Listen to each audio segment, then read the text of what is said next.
It's so wonderful to see all of you and to get the chance to learn together. For those of you who were with us last week, I had a wonderful time beginning Jeremiah with you. And we have one class to do more Jeremiah together. So it's going to be pretty packed. I will warn you from the beginning. We will have time for questions, but I'm going to try to get through probably too much material today as well, but definitely bring your questions. One thing just to say, I will be focusing today more on literary images and themes and less on historical context. All right, so just to let you know from the beginning.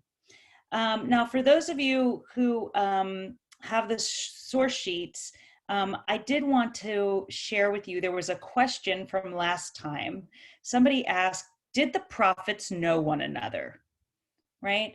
And of course, we don't know exactly what their relationship was, but I did give you on the source sheet, and I'm actually not going to share my screen for this one, but I will put it in the chat just because we're not going to really talk about it for long.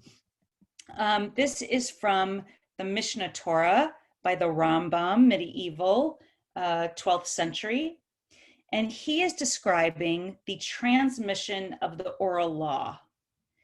And he says, although the oral law was not reduced to writing, right, because it was spoken, it was an oral tradition, Moses, our master, gave instructions in its full scope to 70 elders.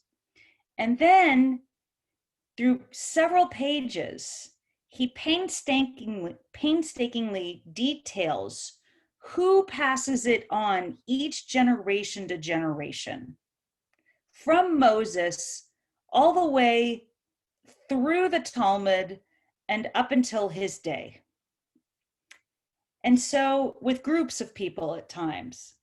But in that list, you may see Jeremiah received it from Zephaniah, right? So Jeremiah the prophet, Zephaniah is one of the minor prophets, and Baruch, son of Neriah, received it from Jeremiah.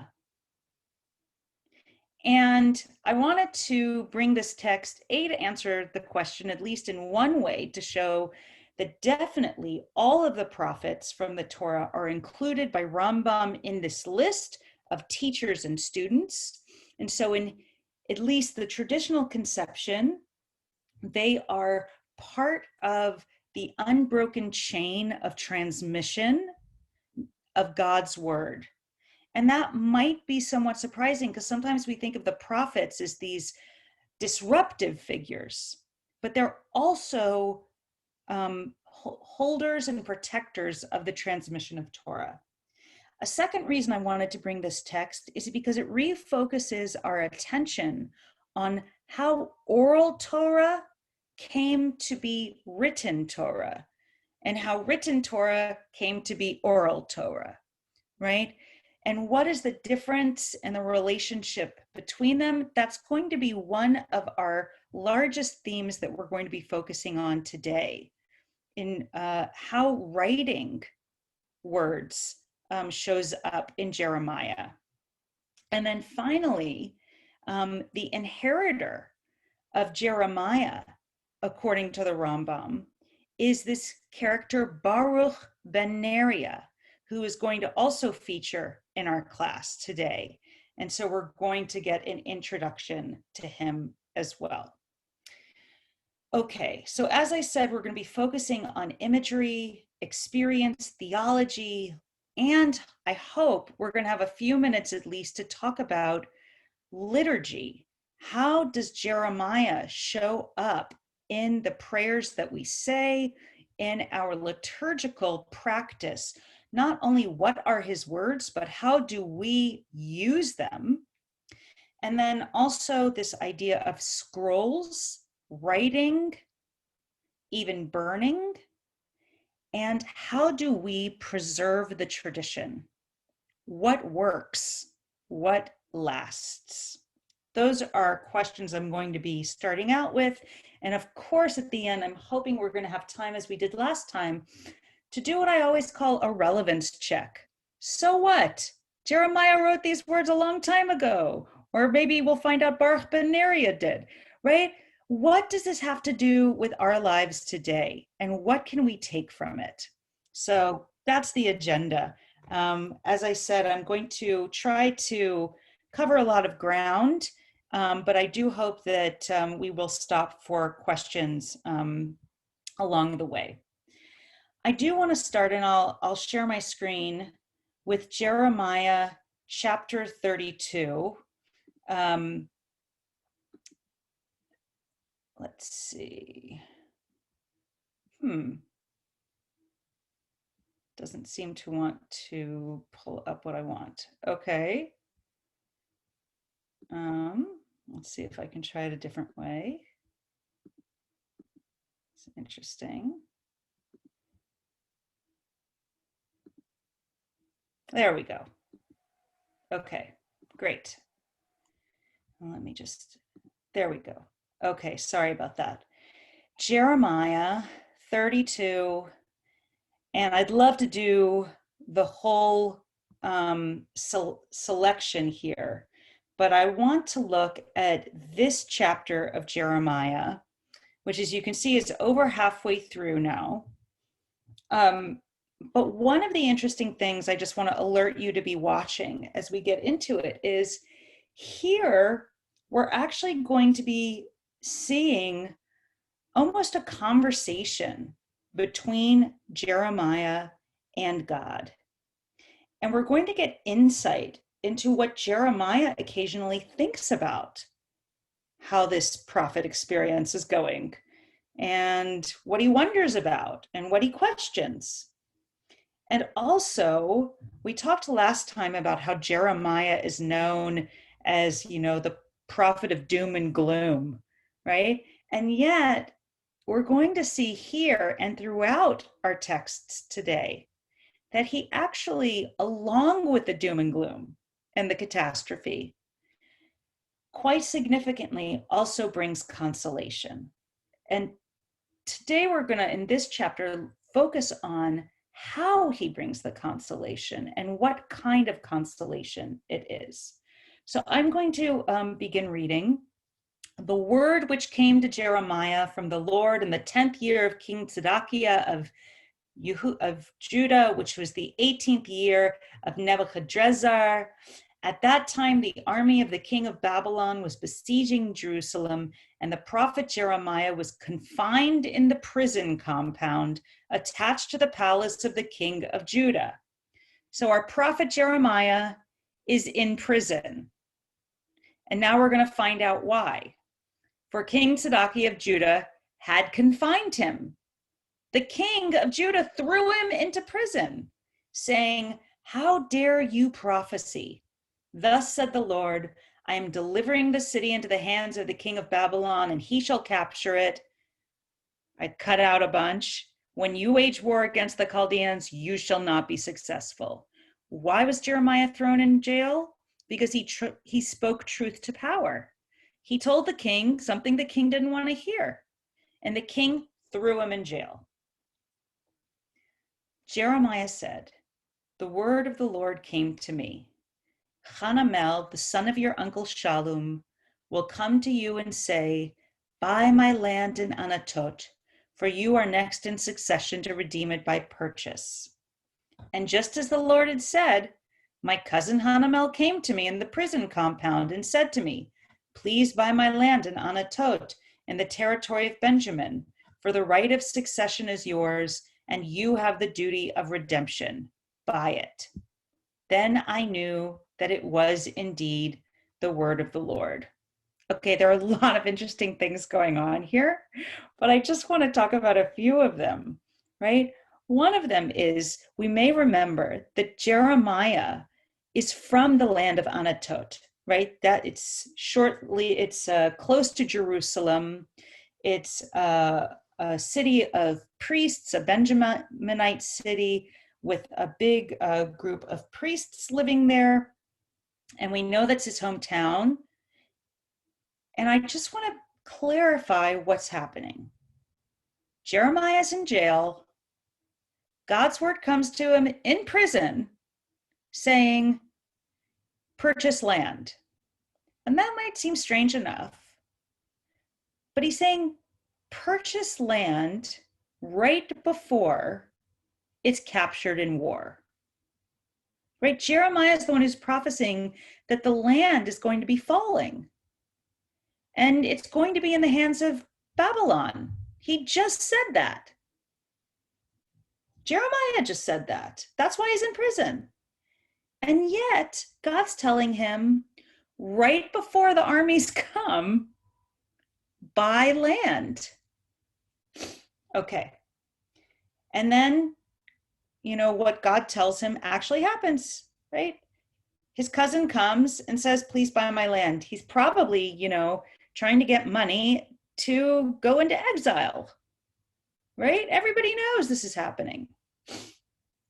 So what happens? So I bought the land in Anatot from my cousin Hanamel, right? God told him to, he did it. I weighed out the money to him, 17 shekels of silver. I wrote a deed, sealed it, and had it witnessed. And I weighed out the silver on a balance.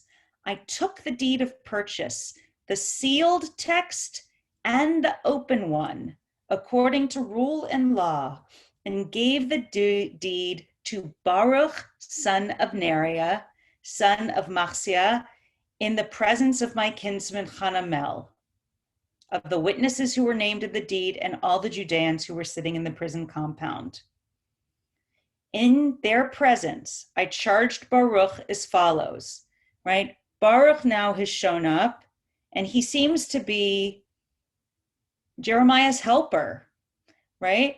He's telling him, thus said the Lord of hosts, the God of Israel, take these documents, this deed of purchase, the sealed text and the open one, and put them into an earthen jar so that they may last a long time. For thus said the Lord of hosts, the God of Israel, houses, fields, and vineyards shall again be purchased in this land. So much is going on here. First of all, you may, when you saw the earthen jar, you might think of like the Qumran texts or the Dead Sea Scrolls, and how this is actually how scrolls were preserved even to this time, right? From the ancient days, they were put in earthen jars and ceramics and buried, and they've been preserved, right? So that's what God is telling Jeremiah, who is telling Baruch ben Neriah to do. Since he can't do it, he's in jail, but it must be a different kind of jail than we're used to, because he can still do this whole, land sale and purchase in jail with all of these people and witnesses. And maybe while you were listening to me read it, or you were reading the text yourself, you were thinking, this sounds a little familiar. Maybe it's like Abraham, right? When Abraham buys burial ground for his wife, the text goes into tremendous detail about the price and who was there and making sure everybody saw. And in a sense, we've got the same thing here. I wrote a deed and sealed it and had it witnessed, right? And all these people were there. There's a feeling of wanting everyone to know this happened, because it's a symbol. And what is this a symbol of? Houses, fields, and vineyards shall again be purchased in this land. So this is an opportunity to say, God is playing the long game here, right?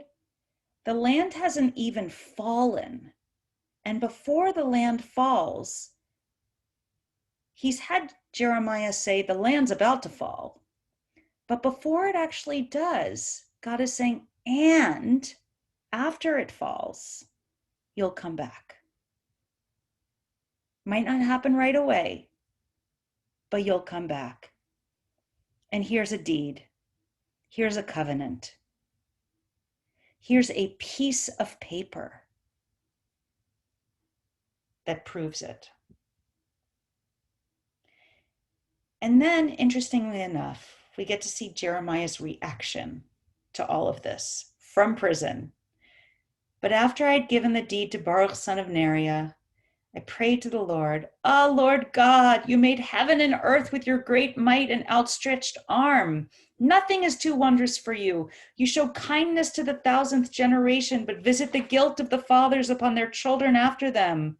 O great and mighty God, whose name is Lord of hosts, wondrous in purpose and mighty in deed, whose eyes observe all the ways of men so as to repay every man according to his ways and with the proper fruit of his deeds." And he goes on to say, "You brought us out of Egypt. You can do anything. You can do anything." But he's basically saying, you can do anything. I get that.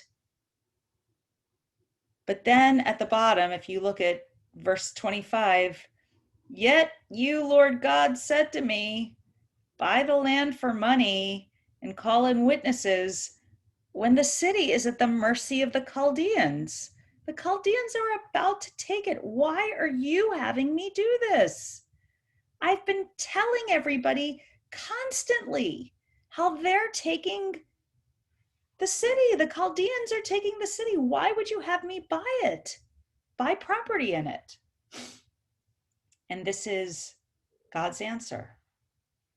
Then the word of the Lord came to Jeremiah.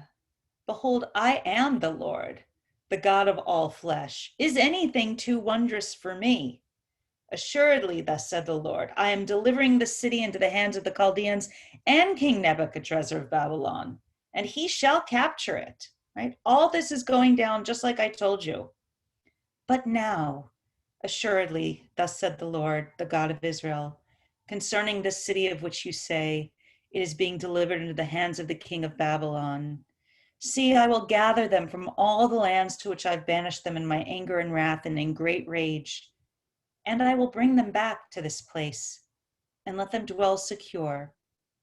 They shall be my people, and I will be their God. I will give them a single heart and a single nature to revere me for all time, and it shall be well with them and their children after them. And I will make an everlasting covenant with them that I will not turn away from them, and that I will treat them graciously. And I will put into their hearts reverence for me, so that they do not turn away from me. I will delight in treating them graciously, and I will plant them in this land faithfully with all my heart and soul."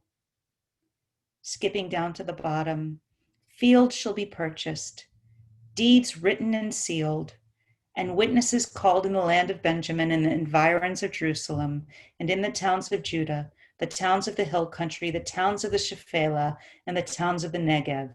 For I will restore their fortunes, declares the Lord."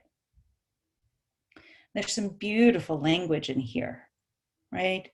Beautiful language that harkens back to the beginning part of Jeremiah, where Jeremiah is talking about the time that, where God's talking to Jeremiah about how early in their relationship with Israel, they were in the desert together in the wilderness, you know, and their love was so strong. Here we see that's really what God wants. God just wants them all to be back together and for there to be a place for God in their hearts.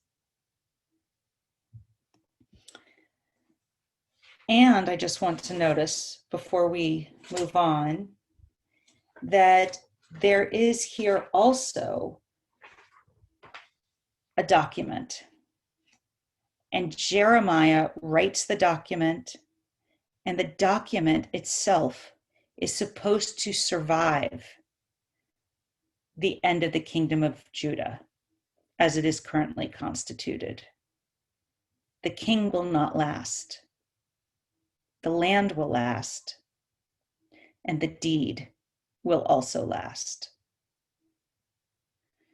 And that is symbolized in writing on paper.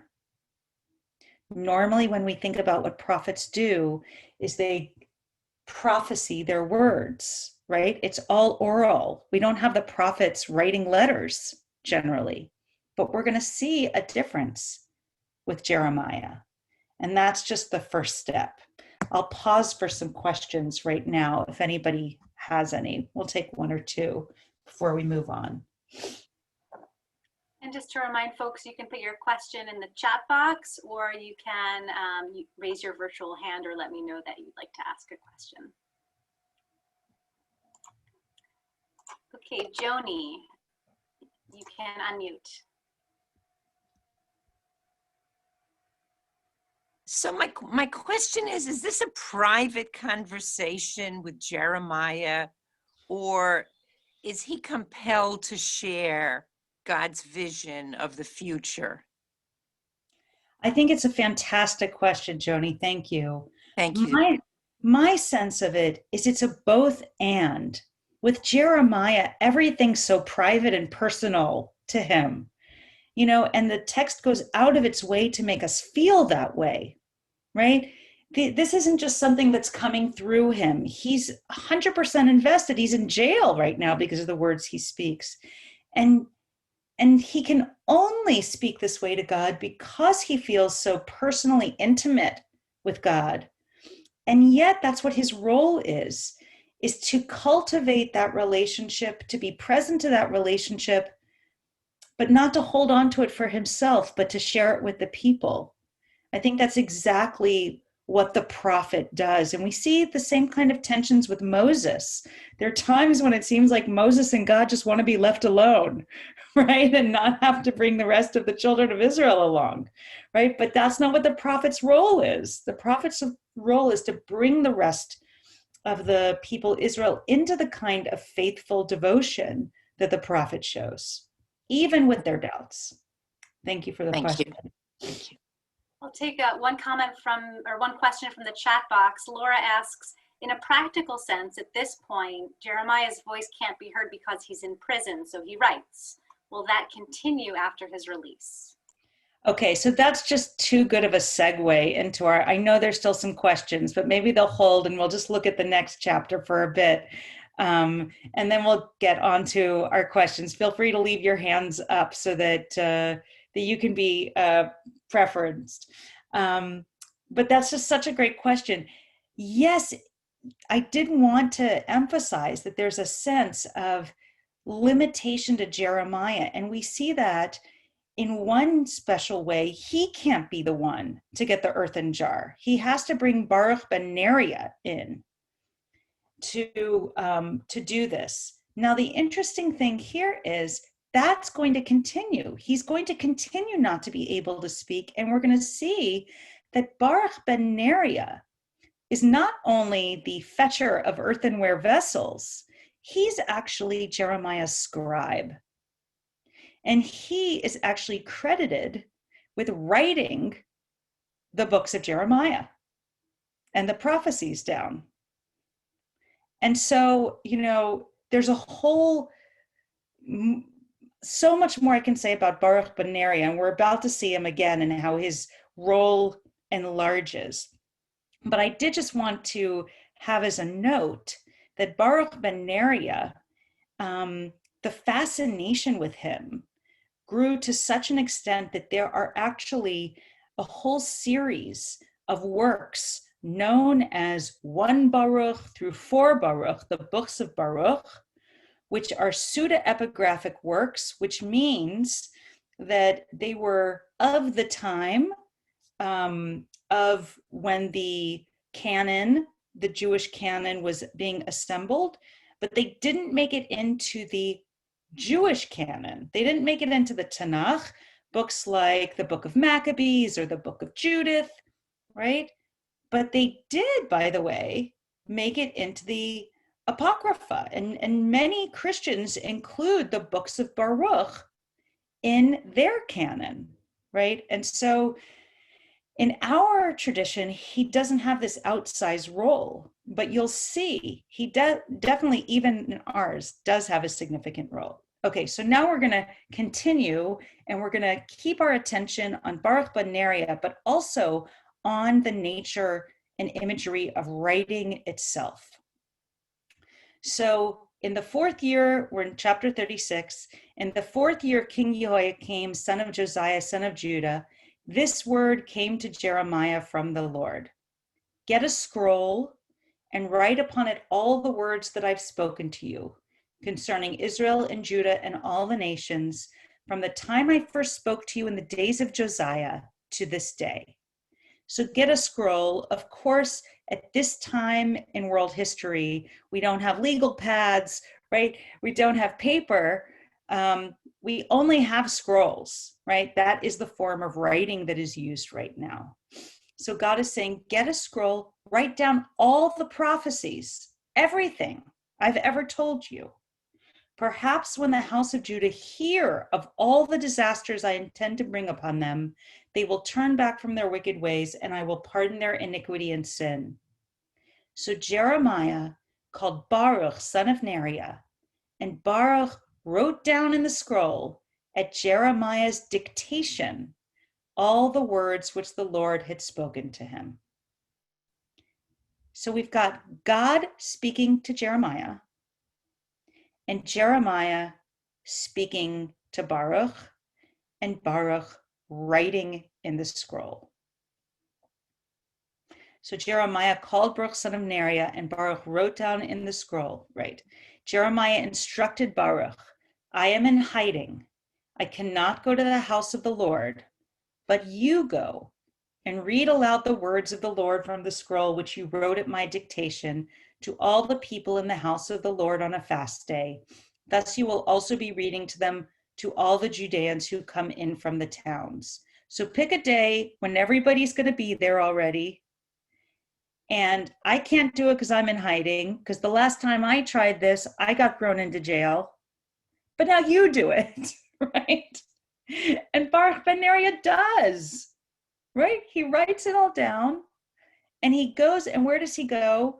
He goes to the Beit Mikdash. He goes to there's not really he goes to the sanctuary, basically, right? First in the upper court in Jerusalem, right?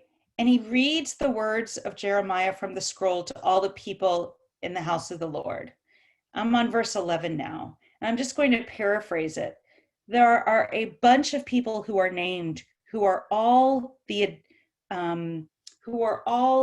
functionaries in the temple, who are also not just religious functionaries, but political as well. They're all officials. And they hear Baruch ben Neriah giving this prophecy. And so, first, I should have just read it. I'm trying to save time. Okay, Baruch ben Neriah reads the prophecy in Jerusalem. Okay, Micaiah is there and he's hearing it. And he's like, oh, I think the officials want to know about this, the Jewish officials. So the priestly officials. So he goes to them and he says, Baruch ben Neriah is saying all of Jeremiah's prophecies to all the people right now. And he's got a scroll with all these words, right? He's not just saying them, he's reading them from a scroll. So now I'm on verse 14. So then all of those officials who are hearing about this sent Yehudi, son of Nethaniah, son of Shelemiah, son of Cushi, to say to Baruch, take that scroll from which you read to the people and come along. So Baruch brings the scroll to them. They say, sit down and read it to us. Baruch reads it to them. When they heard all the words, they turned to each other in fear, and they said to Baruch, we must report all this to the king. And they questioned Baruch further. Tell us how you wrote down all these words. Tell me what the nature of this scroll is. Did you just make it up? Did you just write it down from what you remembered? Where are these words from? And Baruch ben Neriah answers, he himself, meaning Jeremiah, recited all those words to me, and I would write them down in this scroll in ink.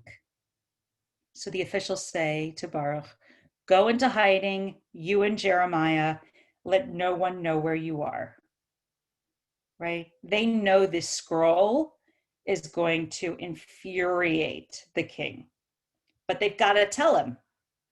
But they, interestingly, want to protect Jeremiah and Baruch from their own fear that they recognize the truth in these words. And so they go into hiding, and they give the scroll. And the king ordered the scroll to be read to them. And I'm at chapter 22. And for all the friends on the East Coast who are in a snowstorm right now, right, they're letting us know it's cold where the king is, right? He says, since it was the 9th month, the king was sitting in the winter house with the fire burning in the brazier before him, right? So it's cold out and he's got a big fire when he's sitting back to, he's reading by the fire. He's going to have the scroll read to him by the fire. And every time Yehudi read 3 or 4 columns, the king would cut it up with a scribe's knife and throw it into the fire in the brazier until the entire scroll was consumed by the fire in the brazier. Yet the king and all his courtiers who heard all these words showed no fear and did not tear their garments. Moreover, Elnathan, Delaiah, and Gemariah begged the king not to burn the scroll, but he would not listen to them. So basically, the king's response to hearing the prophecy of Jeremiah, the words of the scroll, is to cut the scroll up and to throw it into the fire. And now we're going to see what God's reaction to that is. We find out God did, the king, of course, is ordering Baruch and Jeremiah to be arrested, but God hides them. And then we see in verse 27, the word of the Lord came to Jeremiah after the king had burned the scroll containing the words that Baruch had written at Jeremiah's dictation. Get yourself another scroll and write upon it the same words that were in the first scroll that was burned by King Joachim of Judah.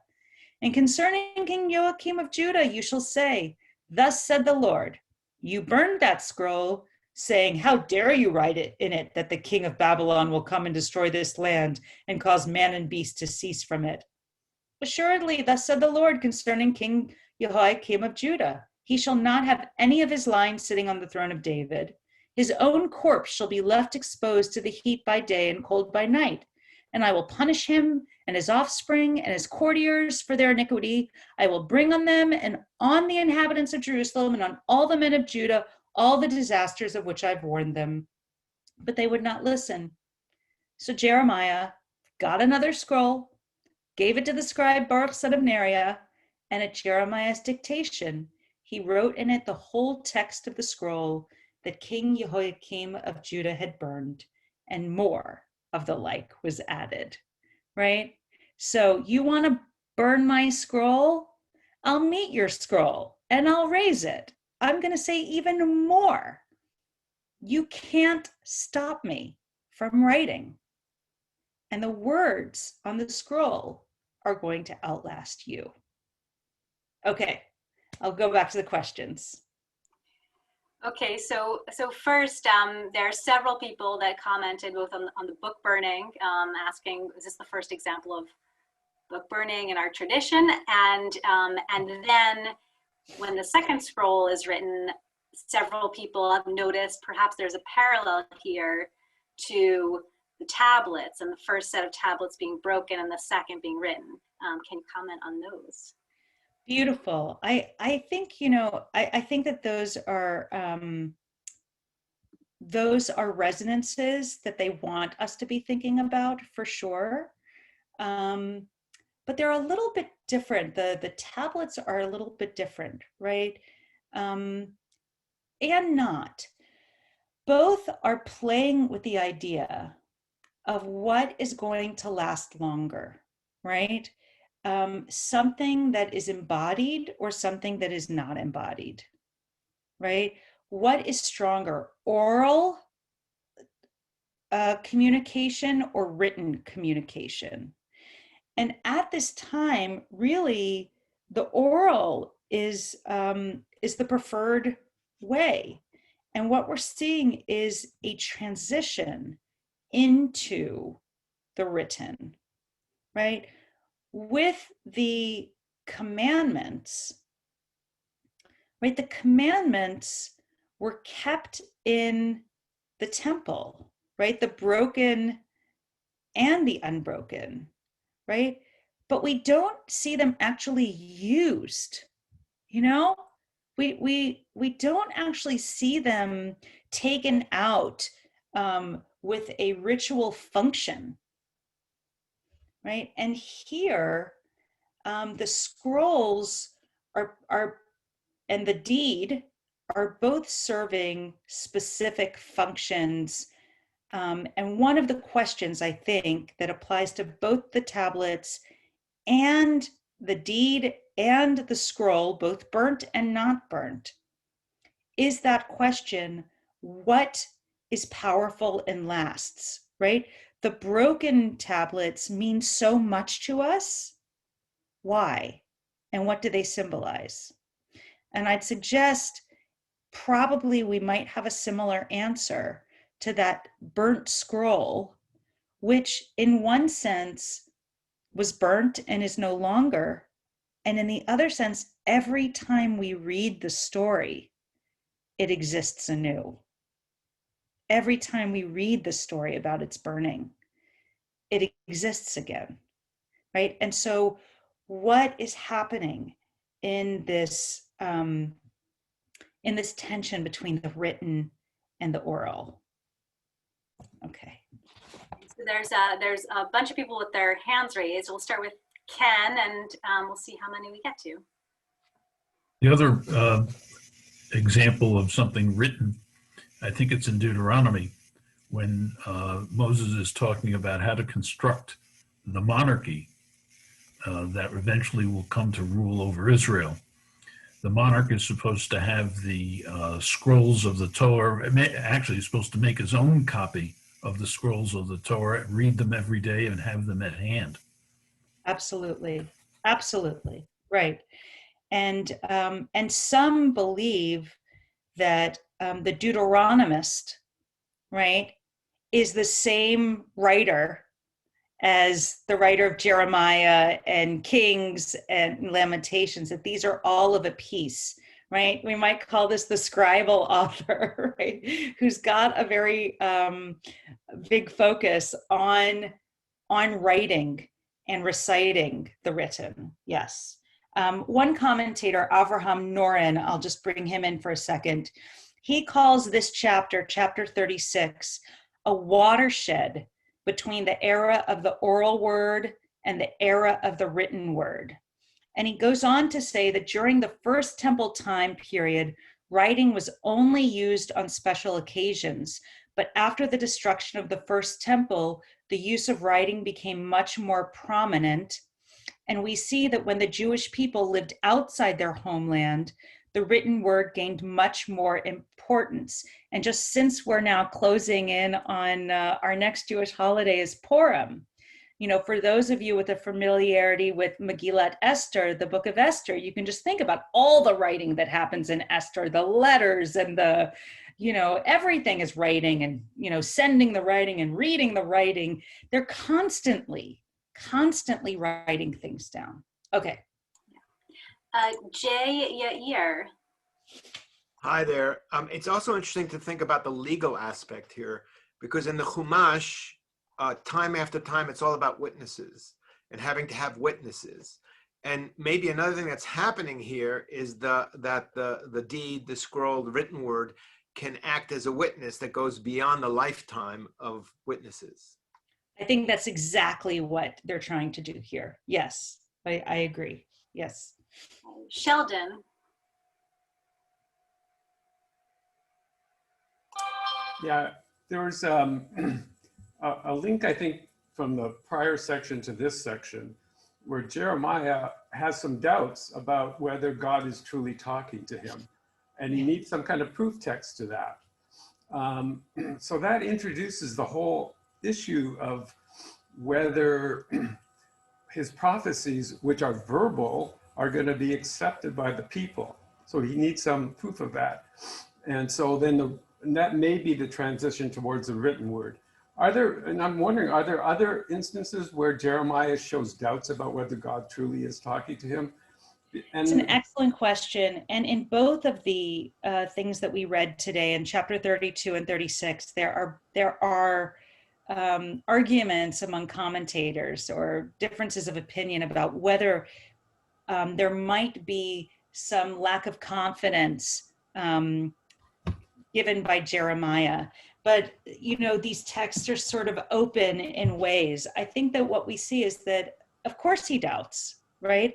And yet, even as he was saying things like, the part that I read out loud, the way that I read it, an actress could choose many different ways to read that. It could be with perfect faith, or it could be with perfect suspicion. And my own reading, I don't know if this came across, my own reading is that he kind of just doesn't know how to put it all together. He's like, I know you can do everything. Like, I know that. Like, I know that you brought us out of Egypt, the plagues, like, I know all of this. But you have been telling me constantly how Babylonia is about to destroy this whole land. So why are you exactly asking me to do all of this, right? It's not necessarily like I don't believe you or I'm out of faith. It's sort of like, I just don't get it, which is in some ways not having full faith, but it's just where he's at. That's my read, though. And one of the things that I love, constantly, and this applies to all Torah text, is I think it can be read myriad ways, and I personally read it differently every time I look into it. We'll just take one or two because I do want to make sure we get to some other things. Susan and Doug.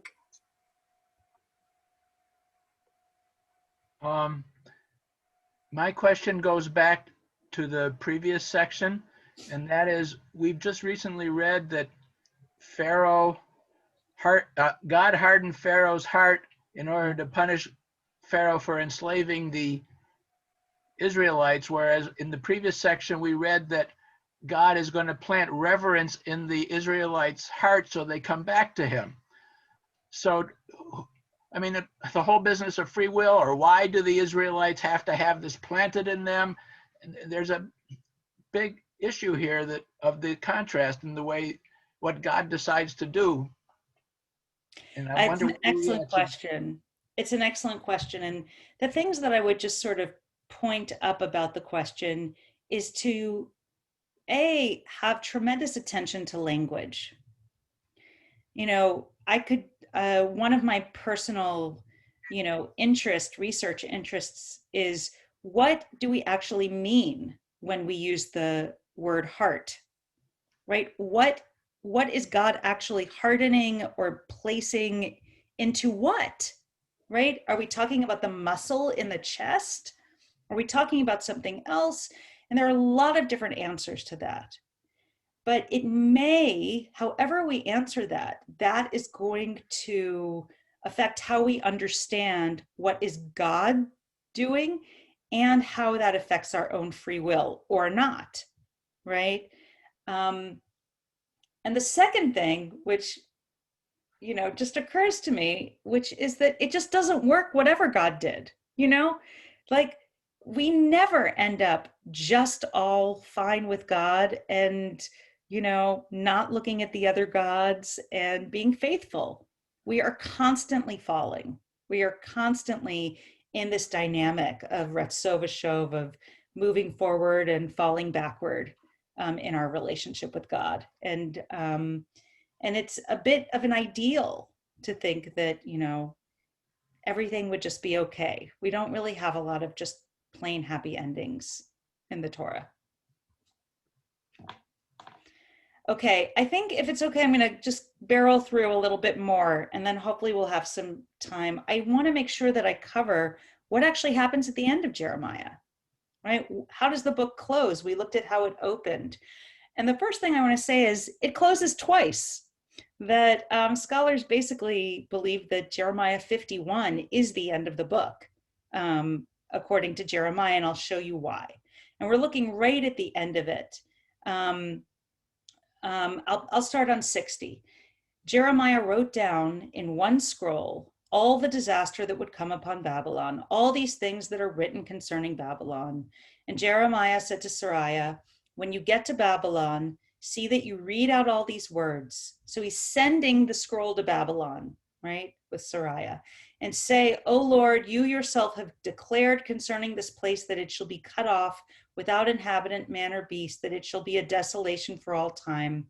And when you finish reading this scroll, tie a stone to it and hurl it into the Euphrates and say, thus shall Babylon sink and never rise again because of the disaster that I will bring upon it. And nations shall have wearied themselves. Thus far, Divrei Yirmiyahu, the words of Jeremiah. So it ends with another scroll, another image of now the Babylonians who are victorious, sinking to the bottom with the weight of a scroll. And we end with words of Jeremiah, Divrei Yirmiyahu. You might remember that's how we began the book. It begins with Divrei Yirmiyahu, the words of Jeremiah, and it ends with the words of Jeremiah. So if that's true, what's chapter 52? And I'm not going to read it all now, but I will give you a clue to say, check out 2 Kings chapter 24, verses 18 to 30. Check out 2 Kings 24, 18 to 30, and you will see that it is a near copy of Jeremiah 52. Literally. Words here different, but almost, this is what teachers would call out as plagiarism, these days. It's just lifted, right? And what happens here, we see the fall of Zedekiah. We find that he is blinded and put in bronze fetters and placed in prison in Babylon, where he died. But interesting, King Jehoiachin, who had been in exile for 37 years, on the 25th day of the 12th month, the king of Babylon, and I have to just say, it says King Evil Merodach, which sounds like evil is like a translation there. It's like it's actually just evil in Hebrew. So it doesn't mean evil. It's just what his actual name is. In the year he became king, he took note of King Jehoiachin of Judah, releases him from prison, speaks kindly to him, gives him a throne above those other kings who were with him in Babylon, removes his prison garments, and Jehoiachin ate regularly in his presence the rest of his life. A regular allotment of food was given him by order of the king of Babylon, an allotment for each day to the day of his death, all the days of his life. So kind of an ambivalent ending there. Some people see it as a sign of optimism and kind of the slow return of Israel. Some see it actually as a fall in status and that the king is just bringing him. It doesn't say that he, is given any kind of like kavod. He might actually be serving the meals, or he might be in some way actually being humiliated by this. There are just different ideas about that. I think it's possible to read either for sure, but that's how our book ends. We have just a few minutes that I want to make sure that I just cover for briefly a little bit of how we use the liturgy from Jeremiah. And then I'd like to, if we have time left, just, think about what Jeremiah means today. So it might be surprising to you to actually see how frequently we quote Jeremiah beyond the many haftarot that we use in the liturgical cycle. When we read from prophets, Jeremiah is frequently featured. For being the gloom and doom prophet, look at where he shows up. He shows up in the Amidah, the weekly Amidah, for heal me and let me be healed. Of course, this is in Jeremiah in the first person, and it's changed to we, heal us, right? Rifa'enu, Hashem. And then Sheva Brachot, Kol Sason, Kol Simcha, right? So where does this come from? It comes from Jeremiah. Shocking, right? The voice of joy, the voice of happiness, the voice of the bridegroom and of the bride. Well, if you actually look at the context in chapter 33, right before that phrase, we have Jeremiah saying, "Thus said the Lord, again there shall be heard in this place, which you say is ruined, without man or beast, and the towns of Judah and the streets of Jerusalem that are desolate, without man, without inhabitants, without beast. The sound of mirth and gladness, the voice of bride and bridegroom." So it's not something that's happening right now. It's a promise again that it will come, just like we said before. The destruction's going to come, but it won't last forever. And what will last forever? The covenant between God and Israel. So that's why Jeremiah is strongly featured in the Chadodi, the beautiful Kabbalistic poem that has become part of our Kabbalat Shabbat. And I will say just the last one I'll do for now, and this is just a small selection, what you have on your source sheets. The one place that is maybe characteristic and what we would expect from Jeremiah is after the meal at the Passover Seder, when we quote Jeremiah to pour out our wrath on the nations who have not heeded you. That very much is in character with the Jeremiad that we're familiar with. Okay, so finally, what does it all mean? If Jeremiah's prophecy wasn't going to change, if the people weren't going to return in repentance, what was the outcome of Jeremiah's prophecy? What was its purpose? And to answer that, and this is just my answer, I just want to go back to what we've been talking about with the difference of oral and Torah, oral and written Torah that have come up so often. When we think about Jeremiah, I think the question is, what has lasted, right? The Empire of Babylon has not, but the scrolls of our Torah have. We still read Jeremiah and are learning Jeremiah today. Of everything that we learned, the one thing that is lasting is the story itself, the story of Jeremiah. And Elie Wiesel, who I quoted last time, I want to quote what he said to a class that he taught. He spoke about Jeremiah, the prophet whose lamentations he had uttered himself upon returning in 1979 to the site of the concentration camps.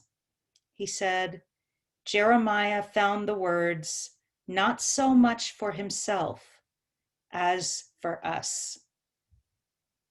The words of God weren't to save Jeremiah so much, maybe not even in some sense the people of his time, maybe. Jeremiah found the words for us. He continued, to teach is to sensitize to words, to problems, to ideas, to anguish and humanity. Anguish is a strong word, but there is much anguish in the world, and humanity is what you do in response to anguish. I think for some people, though Jeremiah is a difficult text, it's also one for people who have experienced suffering and anguish. It's affirming in the sense that anguish is true. Suffering is part of the human experience. And sometimes things just don't work out the way you want them to. Jeremiah is a witness to that. He predicts that. And he shares his presence through it all the way into the future. You'll notice that I have on your source sheet a poem by the contemporary musician and composer and educator Alicia Jo Rabins. And I want to close with her words about Jeremiah. And then it happened, just as you said it would. Fire and siege and eyes put out. Armies scattered, jail cells rusted shut. They carried off the holy instruments, the bronze pillars and the water tank, and all we had left were our words. Words that didn't stop death, words we still read today, millennia in the future. Words that keep us alive, just as you said they would.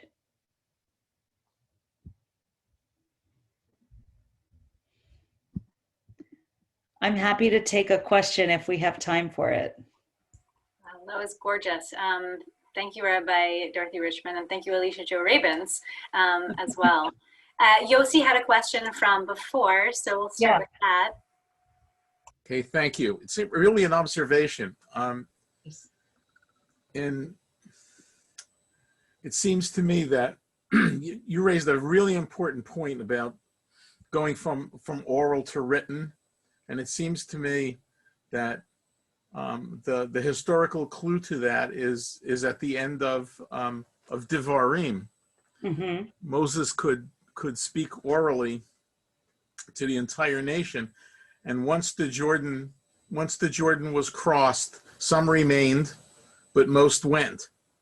And then historically, people began to scatter, and the whole idea of transmitting orally became problematic. There were too many people. The nation grew, it split, there was exile, and an oral tradition no longer served the people. And the sages realized that, you can burn a scroll, but you can't burn the idea, you can't burn the words. Amen. And we are a testament to that today. It's just so exciting to be able to learn the words of Jeremiah in 2021 all together virtually. We found new ways even to share and spread words of Torah. May they be a blessing to us and to all.